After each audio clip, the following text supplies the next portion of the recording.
இல்ல செல்வி ஜெயலலிதா காலத்திலேயே இன்னொரு பக்கம் பார்த்தோம்னா, அவங்க வந்து மதிமுக அலுவலகத்துக்கு போனாங்க, பாமக அலுவலகத்துக்கு போனாங்க. அப்படியெல்லாம் படியேறி போய் தானே ஒரு கூட்டணி அமைச்சாங்க. நீங்கள் ஒரு 98 சொல்றீங்க. மிகச் சரியான கருத்து நீங்க சொல்றது. நான் அப்ப எனக்கு நல்லாவே தெரியும்.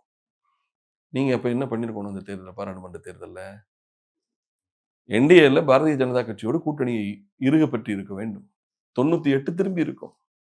இல்ல அது அண்ணாமலை தானே. இப்ப நீங்க அதிமுக பெற்ற வாக்குகளையும், என்டிஏ பெற்ற வாக்குகளையும் கூட்டிக்க பாருங்கள். பல தொகுதியில் 30 தொகுதி வெற்றி பெற்றிருக்கலாம்.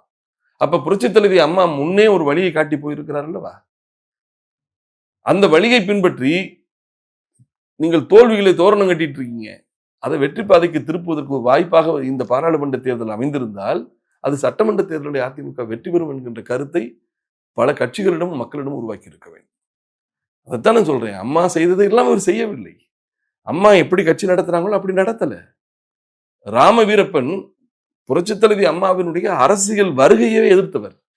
அவரை இணை பொதுச் செயலராக்கி கல்வி அமைச்சராக்கலையா? போட்டி அதிமுக தொடங்கிய திருநாவுக்கரசை கட்சியில் இணைத்துக் கொள்ளவில்லையா? சொல்லுங்க சார்.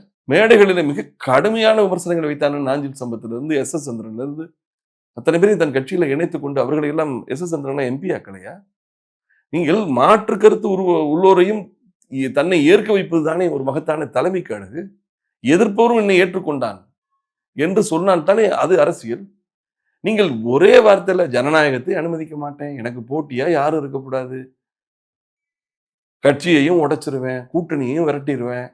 என்ன நான் கேட்கிறது ஒண்ணுதான். இந்த எடப்பாடி அதிமுகவினுடைய பொதுச் செயலாளர் ஆனதற்கு பிறகு அதிமுகவில் ஏற்பட்டிருக்கும் மலர்ச்சி வளர்ச்சி என்ன? இது ஒண்ணு சொல்லுங்க.